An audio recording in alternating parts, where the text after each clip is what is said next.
एक राजा के दरबार में एक बहुत ही चतुर मंत्री था। इस मंत्री के पास हर समस्या का हल था और राजा बिना उससे पूछे कोई बड़ा निर्णय नहीं लेता था। इसी कारण दरबार के अन्य लोग मंत्री से ईर्ष्या करते थे। एक दिन राजा ने मंत्री से कहा, तुम बहुत समझदार हो, लेकिन तुम्हारा बेटा बहुत मूर्ख है और उसमें कोई समझदारी नहीं है।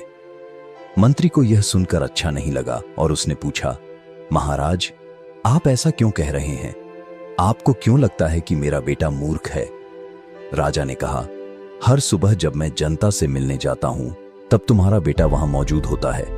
मैं उससे हर दिन पूछता हूं कि सोना अधिक मूल्यवान है या चांदी, और हर बार वह चांदी को अधिक मूल्यवान बताता है। यह सुनकर दरबार में मौजूद सभी लोग हंसने लगे और मंत्री को बहुत बुरा लगा।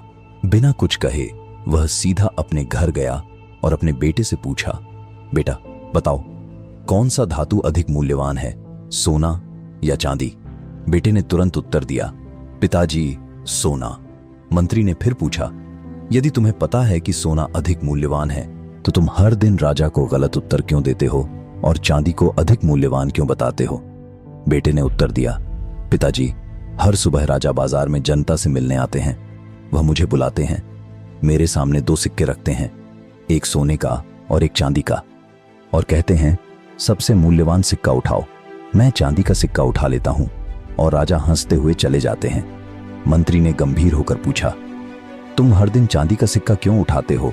आज इसी वजह से पूरे दरबार ने मेरा मजाक उड़ाया।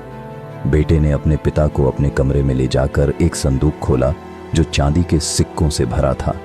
यह देखकर मंत्री हैरान रह गया और पूछा, तुम्हारे पास इतने चांदी के सिक्के कहां से आए? बेटे ने मुस्कुराकर जवाब दिया, पिताजी, ये वे सिक्के हैं जो राजा मुझे हर दिन देते हैं। जिस दिन मैं राजा को सही उत्तर देकर सोने का सिक्का उठा लूंगा, उसी दिन राजा यह खेल बंद कर देंगे और मैं रोज का एक चांदी का सिक्का खो बैठूंगा।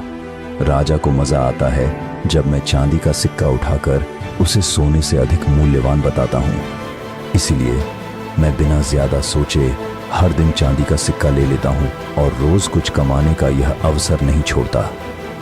बेटे की बुद्धिमानी देखकर मंत्री गर्व से भर गया और समझ गया कि भले ही लोग उसके बेटे को मूर्ख कहते हों, लेकिन असल में उसका बेटा बहुत चतुर है। अब जब भी कोई मंत्री के बेटे को मूर्ख कहता, मंत्री बस मुस्कुराता और चुप रह जाता। दोस्तों, आपने देखा होगा कि कुछ लोग छोटा सा काम करके भी बहुत दिखावा करते हैं, जबकि कुछ लोग बिना दिखावे के बड़े बड़े काम कर जाते हैं। अगर आपको पता है कि आप सही कर रहे हैं, तो इस बात से फर्क नहीं पड़ता कि लोग आपको मूर्ख या पागल कहते हैं। दुनिया अक्सर उन्हीं लोगों को पागल कहती है जिन्हें वह समझ नहीं पाती। अगर आपको यह कहानी पसंद आई हो तो इस वीडियो को लाइक करें और इसे अपने दोस्तों के साथ साझा करें।